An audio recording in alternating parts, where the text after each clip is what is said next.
Hey guys, what's up? It's Savannah. Welcome back to another episode of My Thoughts Exactly. Thank you guys so much for joining me here today. If you're new here, hi, my name's Savannah. I'm your host of My Thoughts Exactly. And before we get started, make sure you go ahead and hit that subscribe button if you haven't already. We post weekly here on the podcast every single Friday. You're not going to want to miss it. We also upload the video version onto YouTube on Fridays as well. So make sure you're subscribed. With that being said, you guys, happy Friday. I hope you all have had a great week. And if you haven't, guess what? We're in this one together. It is Friday. It's the weekend. We made it. We did it. We're done. Happy Friday, you guys. I'm not going to lie. This week has been an emotionally taxing week, and I don't want to even complain about it. It's really I feel horrible complaining about wedding stuff because it's all good things. It's all exciting. Nothing that I am having these emotional, overwhelming feelings about are negative. It's just all a part of the planning process. And let me tell you, the planning process, it uncovers a lot of just different emotions. It's an emotional roller coaster, and we're only on the save the frickin' dates. So buckle up because we have a long way to go. And yeah, I mean, all in all, everything is great. Everything is moving smoothly. I'm so lucky and grateful and blessed to have such amazing people in my life that are helping me navigate this process. And without them, it quite literally would be impossible. But I'm not going to lie, it's hard. This stuff is hard. A lot of decisions are being made. A lot of stylistic decisions and design decisions and logistical decisions. It's just lots of stuff is happening. Okay. There's a lot of moving parts, a lot going on. And for a girly who easily feels overstimulated and overwhelmed, it's a lot. I'm not going to lie, but I'm remembering the bigger picture. And the bigger picture is that, at the end of the day, it's about Hayden and I getting married. And that's what's important to remember throughout the entirety of the wedding planning process. So if you guys are in this process, or if you know someone who is, I'm with you. I feel you. I'm right there. We're all there together, but we're not here to talk about my problems today. We're here to talk about yours. We are here doing a what would Sav do? I feel like this doesn't even need an introduction at this point. If you don't know what a what would Sav do is, it's basically where I come on here and I read whatever is going on in your life, whatever advice you need, whatever adversity you're facing, and I tell you what me, Sav, hey, hi, hello, would do in your situation. I'm not saying you should take my advice. I'm not saying it's the best advice. I'm just saying it's what I would do. And that's what a what would Sav do is. So if you want to be on part of the next What Would Sav Do, I always like to say, make sure you go and follow the My Thoughts Exactly Instagram, because that is where we are always posting about what would Sav do's, and just really everything that's related to the podcast gets posted on the My Thoughts Exactly Instagram. So make sure you are following it. And I like to do these once or twice a month, just depending on my mood, depending on how I'm feeling. But I love doing what would Sav do. As you can tell, it's the most consistent thing that we do on this podcast is what would Sav do. If there's one thing that I'm going to do, it's what would Sav do. So here we go. We're going to jump right on into it today. I've been long distance for less than a year, but we've been together for 2 years. How to start the conversation of living together and how to figure out if he is thinking the same or on the same page. I have a fear of rejection. Okay, I think that in order to get any answer that you are looking for, you are going to need to have the conversation. I think that a lot of times we will make these scenarios up in our head when we don't want to have a conversation out of the fear of rejection or the fear of really anything, whatever anxiety we're feeling regarding a certain topic or a certain conversation. We will start creating scenarios in our heads of all the ways that it could go wrong, all of the reasonings, all of the excuses, all of the things that we will be facing if it goes wrong, if it doesn't go the way we want to, and we will allow our mind to run with those. And the fact of the matter is, you could stop that really quick by just having a simple conversation. And, it might be several conversations. It might be several times that you talk about something like this. Moving in together is a big deal. And if you feel like you are ready for that next step and you feel like that is where you want the direction of your relationship to go, then I think it's important to have that conversation. I think every everyone is afraid of and does not like the feeling of rejection. I don't think that there's anyone that I've ever met in the existence of humanity that has liked rejection or is, ready to face that head on. No one wants to deal with that. But I think what you need to remind yourself is this is the person that you're dating. You've been together for 2 years. You've been long distance for 1. Moving in together is the natural next step out of a long distance relationship. If that is, the natural next step I use loosely because the natural next step could be anything you want. But if you're looking at, this is a relationship that you're very serious about, this is someone that you see a future with, and you can see all of the things that come with that, having these types of conversations is going to be a pivotal part of your guys' relationship. And there's going to be many more conversations, outside of the moving in together conversation. There's going to be many more conversations down the line in the future. So I think to prepare yourself for that, just being, vulnerable and willing and open to have the conversation. And I think you need to trust your gut. I think you need to trust your instinct, really. And I think it's important to remind yourself that this is the person that you're dating. This is the person that you know. This is the person that you love. This is the person that you've been in a relationship with. And trust yourself enough to know that you can have a conversation with them, and it doesn't have to be some big, bad, scary thing, but it should be something that you can lean into and that they should make you feel safe enough to do so. And let's say they come back, if your boyfriend comes back and he's like, you know what, I'm just not ready for that next step, then that's the worst that can happen, by the way. Like, the worst thing that can happen in this conversation is him saying, I'm not ready for that. Okay. Let's take that. Let's go that route. If that is the worst thing that can happen, then you need to ask yourself, like, okay, do I see myself pursuing this even further, knowing that he's not ready for that, knowing that I am, maybe we're on different pages? Those are the questions that you're going to have to ask yourself if that is the route that this conversation ends up taking. But remind yourself that that is the worst that can happen. The worst that can happen is that he just says that he's not ready for it, or that's not the next step that he wants to take. And then the ball is back in your court to make the decision of how you necessarily want to continue, if that is something that you want to do, knowing that you guys might not be on the same page with that. I think it's important to have a intentional conversation when talking about a topic like this. And truthfully, I remember when Hayden and I were first talking about moving in together, which was fairly early on in our relationship. Hayden and I met in November, and I believe we started talking about moving in together. His lease ended in June, mine ended in September, but we moved in together in August. So the conversations had to have been starting to happen around spring. And I remember feeling that same anxiety of oh my God, what if because there was talks of Hayden moving out of the state. There was just a lot was up in the air, and it gave me a lot of anxiety because I didn't know what the future of our relationship held at that point. And I realized that the only way to get the answers to the questions that I was looking for was to bring it up, was to start the conversation, was to approach that head on, regardless of what was going to happen to my feelings. Because at the end of the day, the worst thing that he could say was, I'm not ready for that. I don't want to move in together. I don't want to take that next step. And then it would have been on me to figure out how I wanted to react to that. So I would take a deep breath if I were you. I would remind yourself that this is a person that you love and trust and see a future with. I'm sure that he also feels the same. If you guys have been together for 2 years at this point, this is not a 3, 4, 5 month relationship we're talking about. You guys have built a foundation and you've been able to survive long distance for a year. There's a lot of positive qualities about your guys' relationship, and that shows a lot of strength. And I think that taking that and just having peace with that, this is not an out of left field conversation, by the way. This is not something that he should be oh so shocked about. Oh my God, what? That's crazy. No, it's not.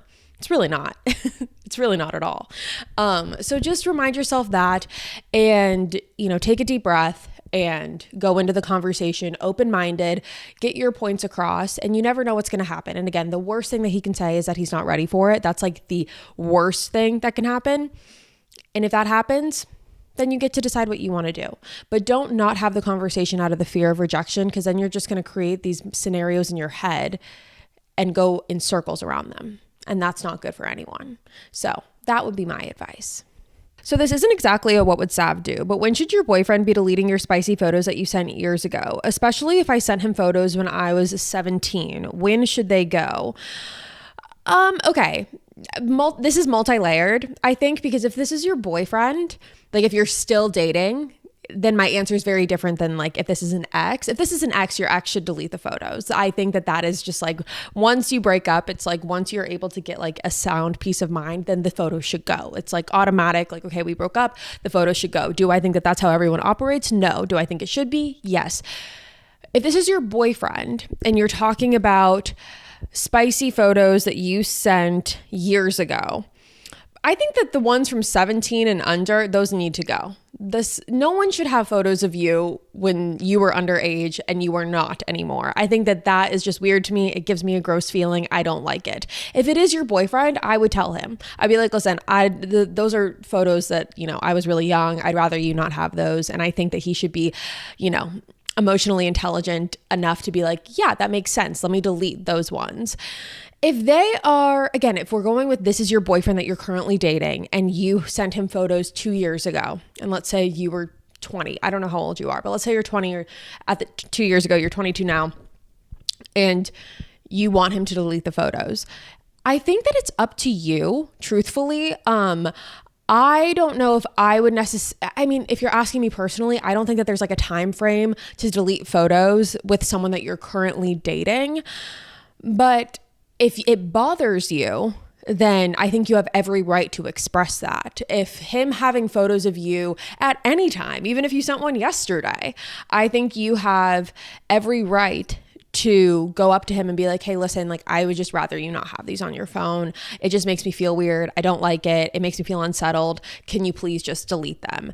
I think at any given point, you are you have full authorization to do that at any given point in time. Especially if it's an ex-boyfriend, but if this is your boyfriend and you feel unsettled about it, then I think that, you should talk to him about it and he should be respectful and receptive to that.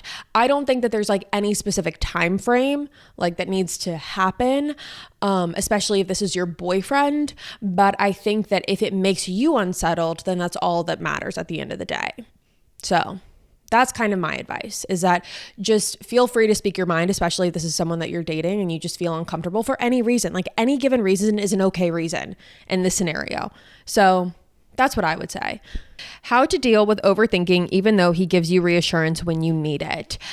Well, you have come to the right place because I am the overthinking queen. I have had friends who overthink, and I've said this before. I've had friends who overthink and they come to me and they hear my thoughts and my overthinking and they're like, I always thought that I was an overthinker until I met you. And I'm like, thank you so much. I wear that crown proudly.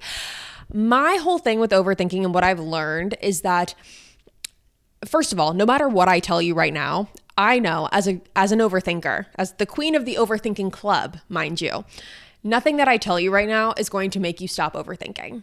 But what I will tell you, which I wish I could go back and tell myself, is that no amount of overthinking is going to change the outcome of what happens. And when you're in the midst of overthinking, you're like, yeah, I know, but, and it's like, no. No buts. That is just what it is. I spent so much time worrying and overthinking that it took me out of the present. It took me out of being there with whoever I was overthinking about. It took me out of any relationship. It took me out of any dating, talking stage, whatever. I was so disconnected because all I was doing was overthinking and overanalyzing every little detail of everything. And it made me go insane. Like quite literally, it made me lose my mind. And what I wish I could go back and just tell myself is that not only am I not showing up as my best self when I am, stepping into these situations because I'm just so focused on overthinking. I'm so focused on making sure that they like me that I can't even stop for a second and think, do I like them?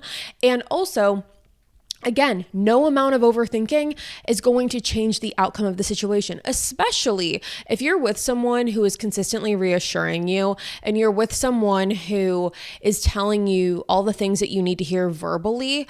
I think it's important to take a step back and ask yourself why that's not enough.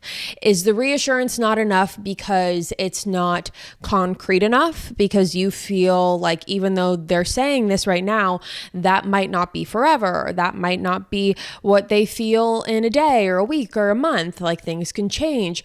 Or is it a more internal thing of, even though they're reassuring you, you don't believe the reassurance. You don't believe that you are deserving of good things. You don't believe that you are worthy of someone who can be as good as they show up to be. I know sometimes we're like, when is the other shoe going to drop? When is the rug going to be pulled out from underneath me? And I've had that feeling a lot of times, and I've been working on that actually in individual therapy, where I've learned, like, okay, maybe it was actually an internal reflection of myself, where I felt like I wasn't capable of accepting a certain kind of love, to where I felt the need to pick apart every little thing. And even though I was getting reassurance, it certainly couldn't be true, because, why would it be? Why would it be true? Why would this be a good thing that happens to me? And I'm realizing now, truthfully now, and this is actually coming from a session that I had yesterday, I'm learning now that a lot of it comes from the fact that I didn't believe a lot of what I was being told, because I did not believe that I was worthy of it. And that was the deeper root of it all. So I just, and not to say that that's what you're dealing with at all. It could be something totally different than that. But I encourage you to take a step back and ask yourself, why is it that I am struggling to believe his reassurance? Is it that maybe my gut's telling me something that I should listen to? Or is it, I need to take a step back and look at the deeper root here, because even though they're showing up for me in all the right ways, they're doing all the things that I need them to, they're satisfying me, on paper, and everything that I'm asking for, then you do have to kind of take a step back and look in the mirror a little bit and be like, all right, what is it? What's the deeper root? But again, you also have to remind yourself that no amount of overthinking is going to change the outcome of what happens. And I think that so often, as someone who's type A and someone who's an overthinker, I just would overthink everything because I wanted control. I wanted to think of every outcome that could possibly happen before it did. That way, if it did happen, I was prepared, because it wasn't a surprise. I would have already thought of the scenario in my head. I would have already thought about what was happening. I would have thought about 10 different ways that this could have gone wrong. And, one of them would have ended up happening. And I'd be like, yeah, see, I knew that this was going to happen all along.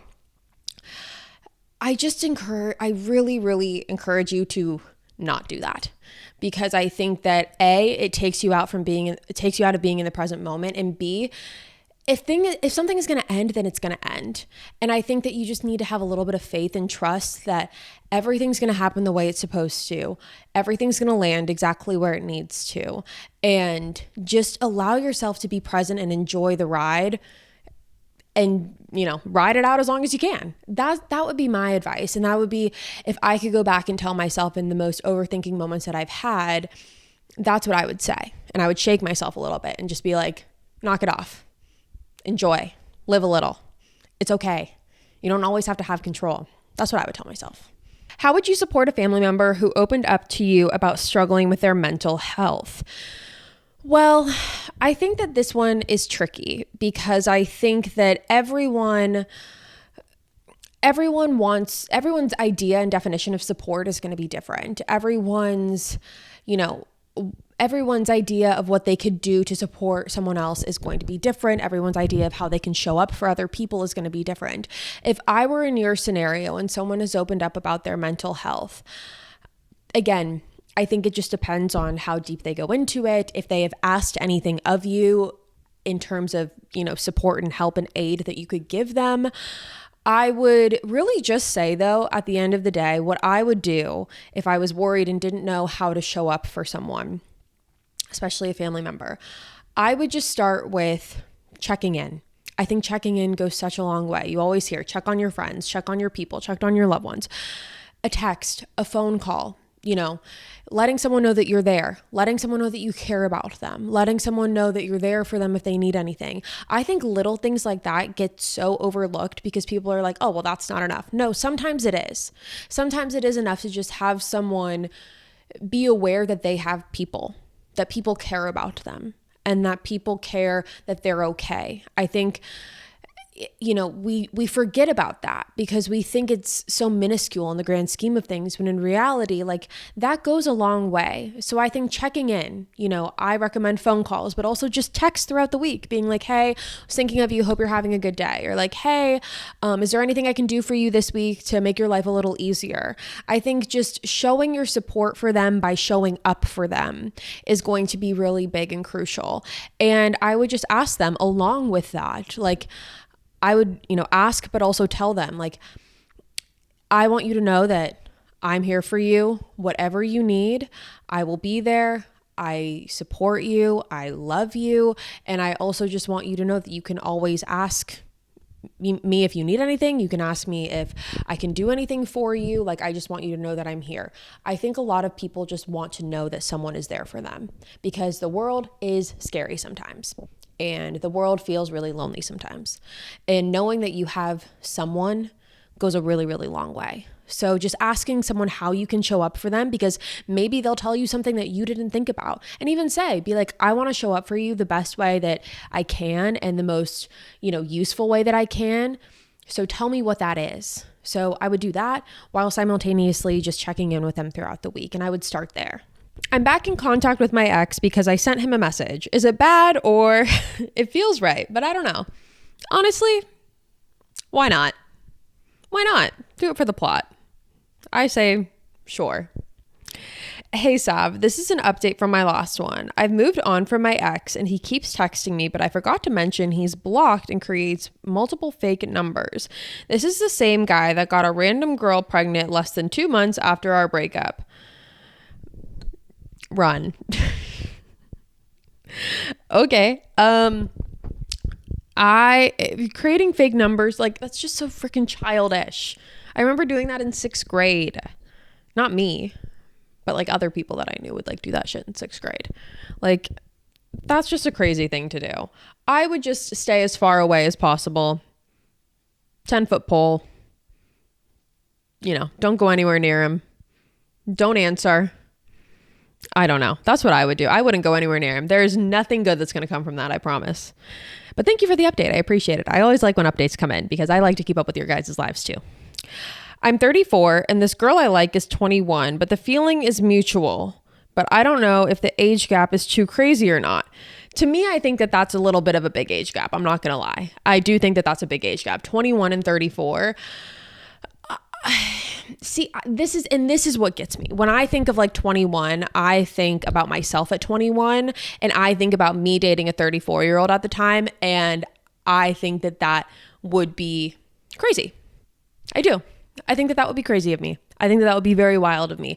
Granted, free will is a thing. She's legal. You're legal. If you're both consenting adults, you guys can do what you want. So power to both of you. Do I think that an age gap like that could result in some issues down the line just on the basis of maturity? Yes, I do. But again, free will. I will say, when I think about 21, then you have to think last year they were 20. They couldn't drink. They were still underage.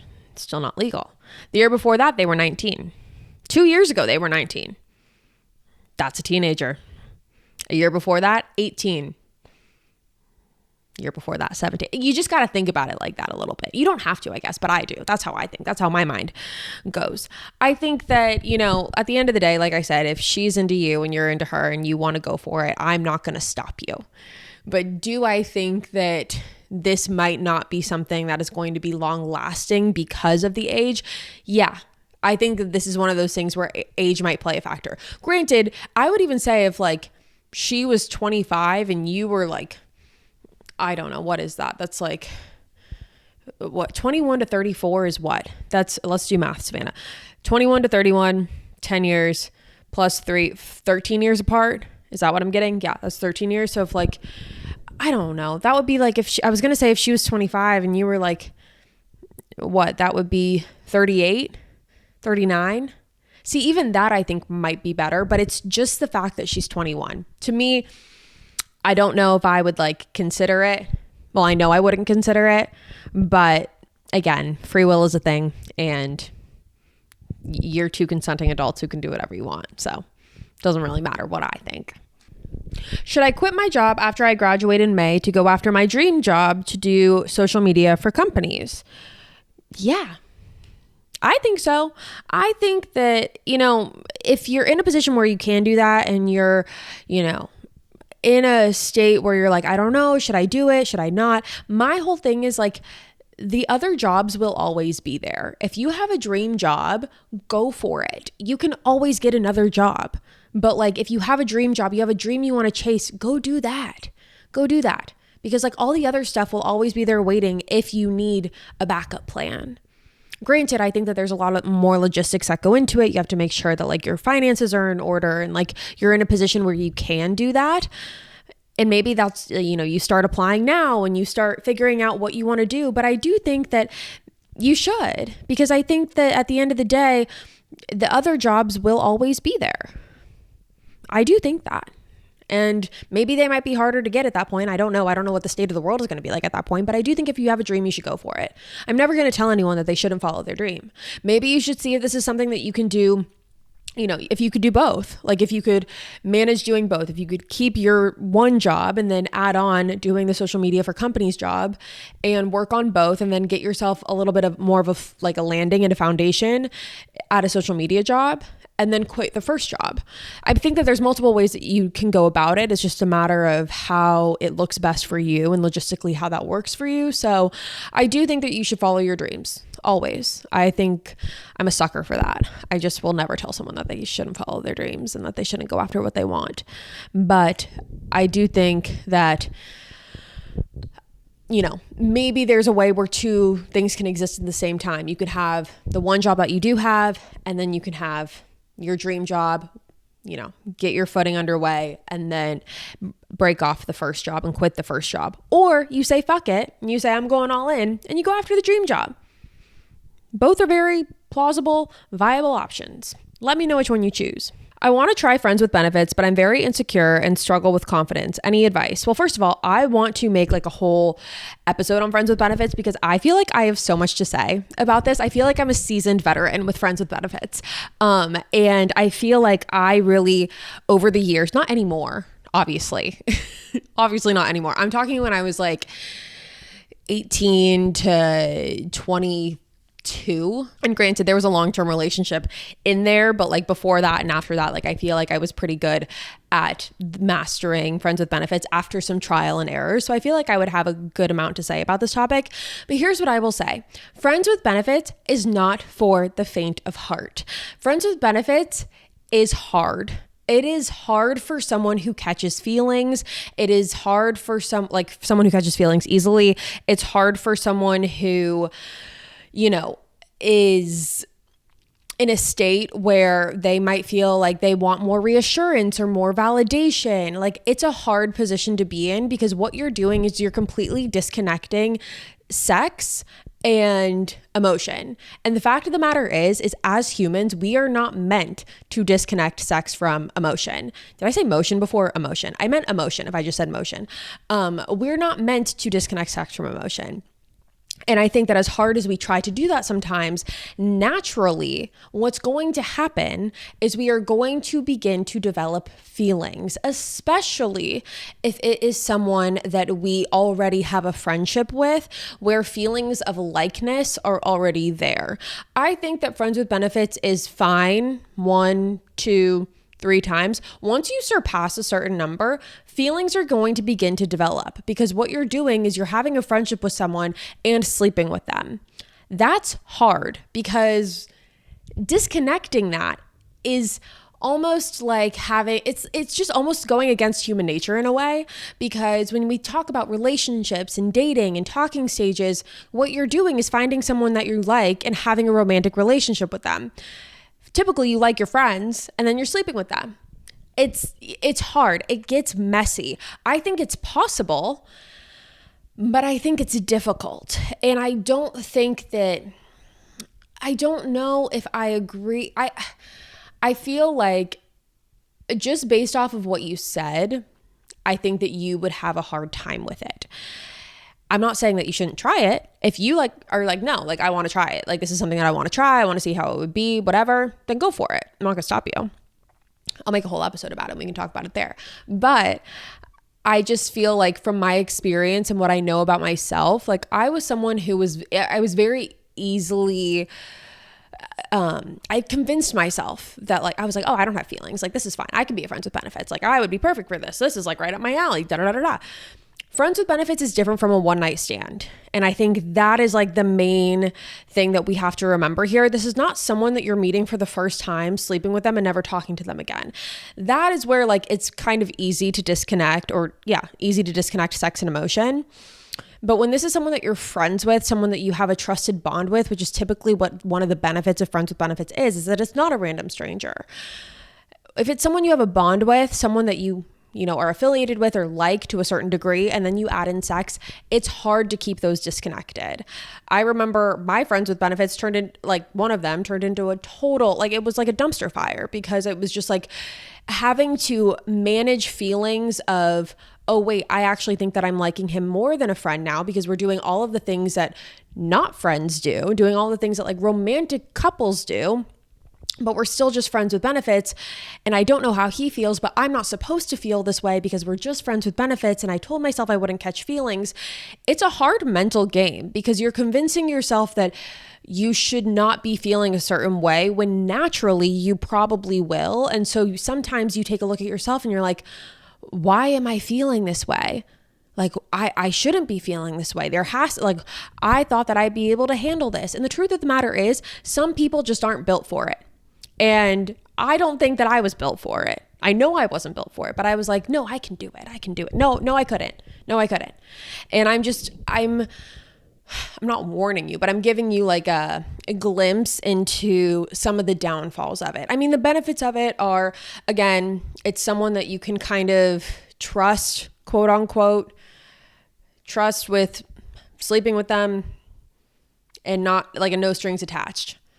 But we've seen the movie No Strings Attached. We know how that ends. We've seen the movie Friends with Benefits. We know how that ends. Like, there's a reason that people say that Friends with Benefits is complicated and Friends with Benefits is messy and that someone always ends up catching feelings because someone always does. And it's hard. Like, I think it's, when you are the one who catches feelings, you feel the need to almost like bottle those in because you're like, oh, I shouldn't be feeling like this. Like, this is not what we signed up for. I don't want to like put this pressure on the other person. And then innately that puts more pressure on you. It's just a mess. But if you want to try it, go ahead. I just think that I would tread lightly. That's all I'm going to say. What would Sav do? My ex-husband and I share an 18-month-old son together. We have been divorced for over a year, but he still has strong feelings for me and wants to get back together. I have a new boyfriend who I'd like to meet my son, but I want to tell my ex-husband about him first. My ex-husband has some serious mental health issues, so I'm terrified to tell him that I have a boyfriend and that I want him to meet our son. I'm so scared of how he will react. SOS. Okay. I think, and this is truthfully just me being very candid with you, I think that if you are scared about presenting this information to your ex-husband, I think that and that's the route you want to go, and like you want to tell him about him and you want to tell him that like, hey, I have this new boyfriend and I want him to meet our son and this is what our new life is going to look like and whatever. I think that you, and I mean this so wholeheartedly, you need some sort of mediator there in that conversation. I don't think that you should be alone with him. Mind you, this is, someone who hosts a true crime podcast. So like, do you expect me to say anything less? I don't think you should be alone with him. I don't think that, you should have this conversation again, without anyone else there. So I don't think you should be alone. It's basically me saying the same thing. I think what's really important is your safety. And however you decide to go about that and go about telling him, doing it in a way that is going to secure your safety and your son's safety. I think that whenever it is said that you have a boyfriend, your son should be with you or someone that you trust. And again, like, I don't even like talking like this because I think that, you know, it could be deemed as like over dramatic or like sad. Like, why would you even say something like that? Again, I'm a host of a true crime podcast. What do you expect? I think it's really important, especially if you are verbalizing to me that you're scared, that you have some sort of third party there and some sort of exit strategy, some sort of safety route to, you know, go to and get you to and from where you need to be safely. I just think that it's important to talk to your people and get your people surrounded around you and make everyone aware of what's going on and make everyone aware of the situation at hand and take it seriously because this is serious. Truthfully, I don't know what I would do if I were you, and I don't know what the right thing to tell you is. My hope is that whatever you do gets done in the safest way possible. My hope is that obviously you and your son are in a position that keeps you guys safe. And I think that whatever you can do in order to ensure that is what should be at top priority. So again, making sure you're not alone when this conversation is being had, making sure you're not having it in just like some private space with just the two of you, making sure that when it is had, someone on your side has your son. I think that ensuring those things to, again, you know, secure your own safety. But I feel like I'm stumbling and I feel like I'm kind of going in circles, but that's truly because I don't know what the right thing to say is. And I feel like this is a situation that is bigger than, you know, just a regular, what would Sav do? So I hope that the main takeaway is to protect yourself and to protect your son and doing whatever you need to do that. Whether that's honestly, like whether that's having someone in your family, whether that's having a police officer, like anything that you feel like would make you feel the safest in that circumstance, I feel like is what needs to be done if you feel like he's unpredictable and if you feel like your safety will be in question as well as your son's. I don't think that anything is too dramatic in that moment. I think a lot of times the worst thing that we can do is we can convince ourselves that, oh, no, I'm overreacting. Oh, no, it'll be fine. It's probably going to be no big deal. Like, I think I'm just making this up in my head. It's so much better to be safe than sorry. So, you know, I'll leave you with that, but hopefully, I mean, I'm sure everything that I've said, you already know, and you've probably already thought about, and you probably have already considered. Again, this is one of those ones where I don't know what the right thing to say is, but my hope for you is that you ensure, your safety and your son's. It's just top priority, and your boyfriend. You know, I think that, again, like, I don't think, by the way, just if I didn't say this already, I don't think that the boyfriend should be the mediator. I think that it should be your ex-husband, you, and, you know, a neutral party or someone that you trust to be there for the conversation. If you plan on having it in person, that is. So that's what I would say to that. Okay, next one. I love being home with my kids. The youngest is 1, so it's scary to think about putting her in daycare, and the quality time I'm getting with my kids is amazing. But I feel like I'm not doing enough financially. Daycare is expensive too, over $300 a week for just one of them. So it feels like I'm in a damned if I do and damned if I don't situation. I just want to feel like I'm doing enough for my family. What would Sav do? Love you and congratulations on your engagement. First of all, thank you. I love you too. I think what you need to do is give yourself more credit. I think that stay-at-home moms have, first of all, an amazing job, but second of all, one of the hardest jobs, truthfully. Like, I think that stay-at-home moms do not get enough credit for the work and the effort that they put in. Now, that work and effort might not be rewarded in a monetary way or, you know, in a tangible financial way, but what you're giving your children, A, first of all, is a gift that is unmatched, and B, you're saving your family money along the way. So even though you feel like you're not doing enough financially, if you think about it, you not putting your kid in daycare is saving your family money. And so you are, in Therefore, doing something financially. Disclaimer, I just want to say, A, if you put your kid in daycare, and B, if you're not a stay-at-home mom, doesn't make your job any less difficult or any less worthy or any of that. But just for this example in particular, I think it's important to remember that like being a stay-at-home mom is enough. It's more than enough. You're doing so much in that time. And I think that sometimes that's looked over because it's not, again, monetarily rewarded.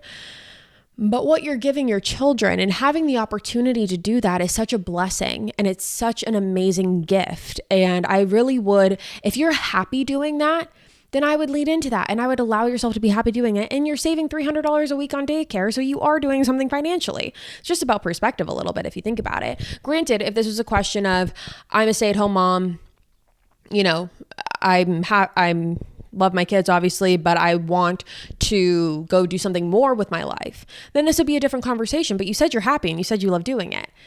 And you just are more so concerned about the financial aspect of it. Saving the $300 a week on daycare, in turn, again, I will repeat myself, you are contributing to your family financially. You're saving your family money. It's all about perspective. Hi, Sav. I have a boyfriend of 3 years and I have a condition where I bleed every time we are intimate.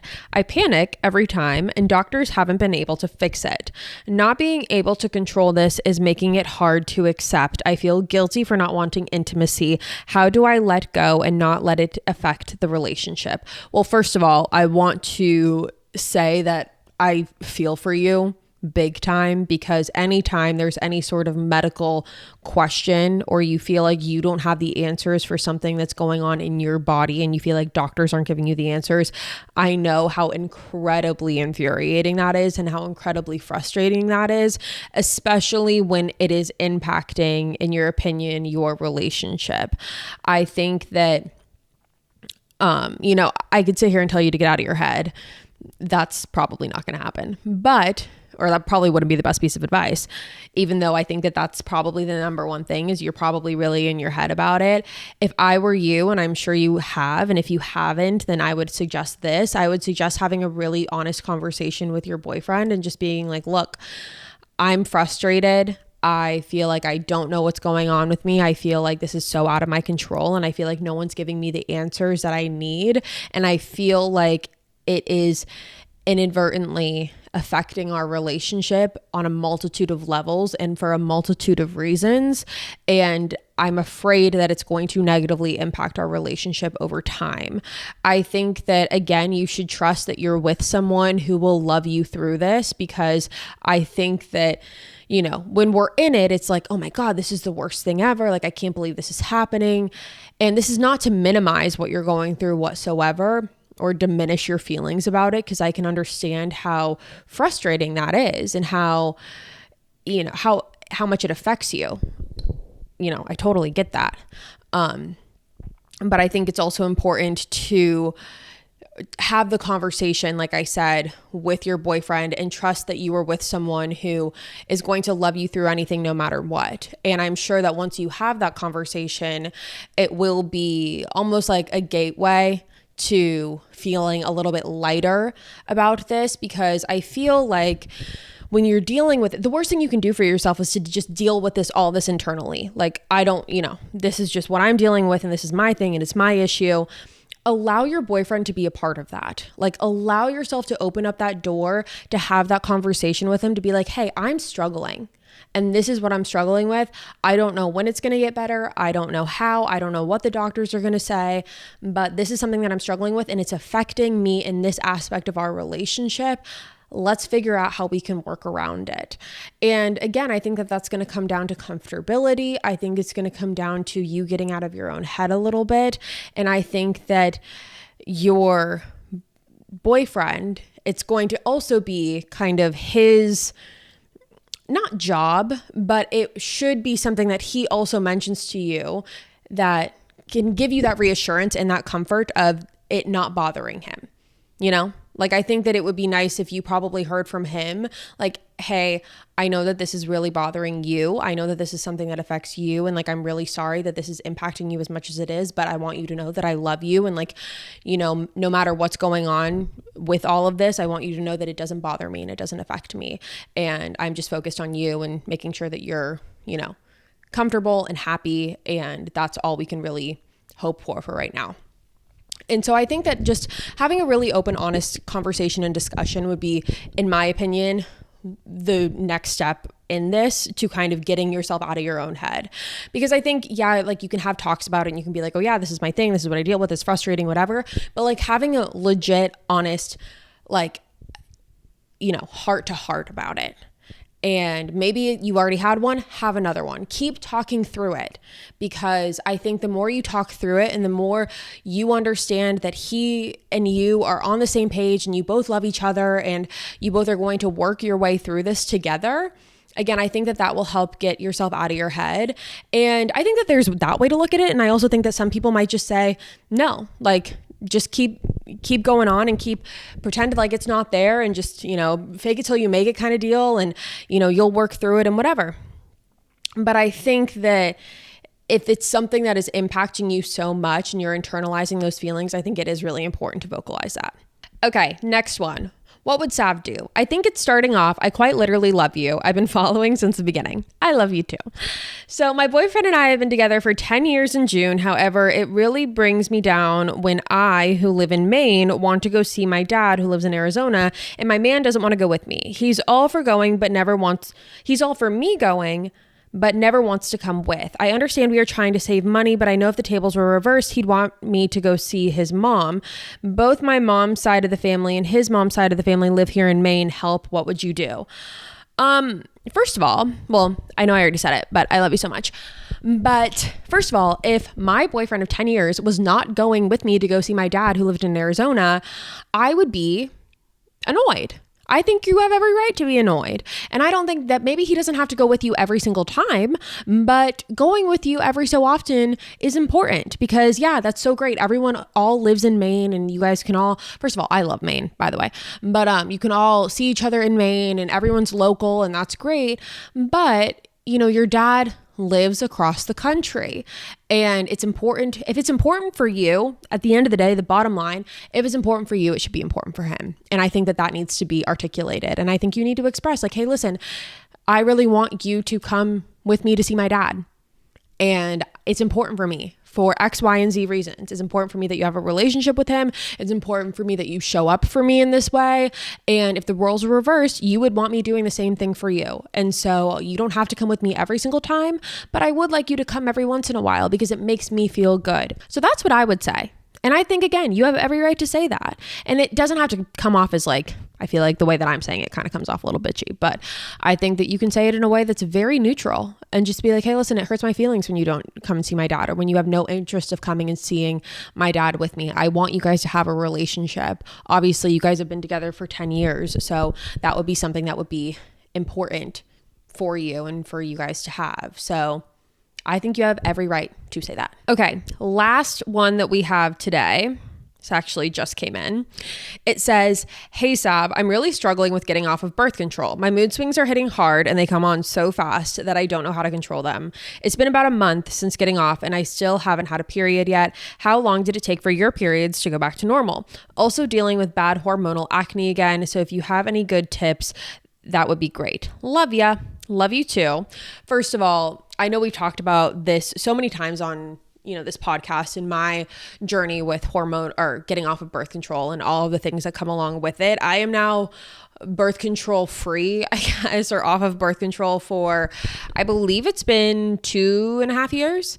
So I've been off of it. I use my Oura Ring to track everything. And that has been a really great tool for me and a great asset, not only to track like stuff on the hormonal side, but also like the Oura Ring is great for sleep and all of the things. And even just like knowing the different fluctuations in my body temperature, my stress levels throughout the day, my activity, like it's been really nice to have this to just rely on. So I really enjoy the Oura Ring and I do recommend it.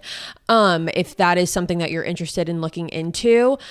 And what I would say about the getting off of birth control and all of the fluctuations that come with it is right now you are in the trenches of it. Like getting off of birth control, first of all, very exciting decision to make. And I think that you need to really give yourself a grace period because there's a lot that comes with getting off of birth control. You know, no matter how long you've been on it, there are a lot of different effects that, you know, take place in your body. And this is not to bash birth control. I think that birth control is useful in certain situations, in certain scenarios. But I do think that anytime you get off of any sort of hormonal birth control or birth control in general, you're going to experience some different side effects. I know that when I got off of birth control, mood swings were big.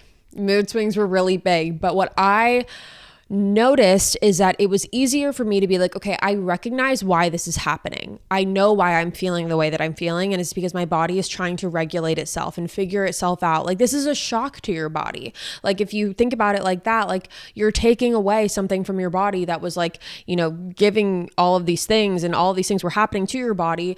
And now that's, you know, being taken away. So naturally your body is going to have some side effects to that.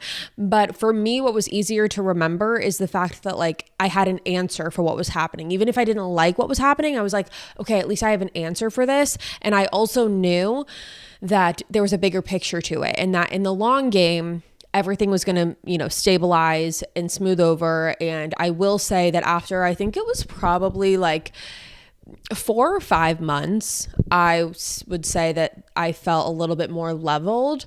As far as periods and whatnot, I think that just varies person to person. Personally, for me, I was taking a birth control pill and I got my period right away.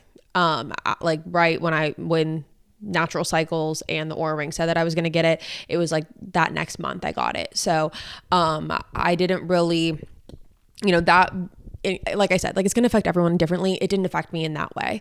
But I do think that what's important right now is to give yourself a grace period and to remind yourself that these things that are happening to you and the things that are going on in your body is detoxing all of the stuff that birth control gave it. And it's like, you know, trying to figure out a new normal for itself. And that's going to take some time and that's okay.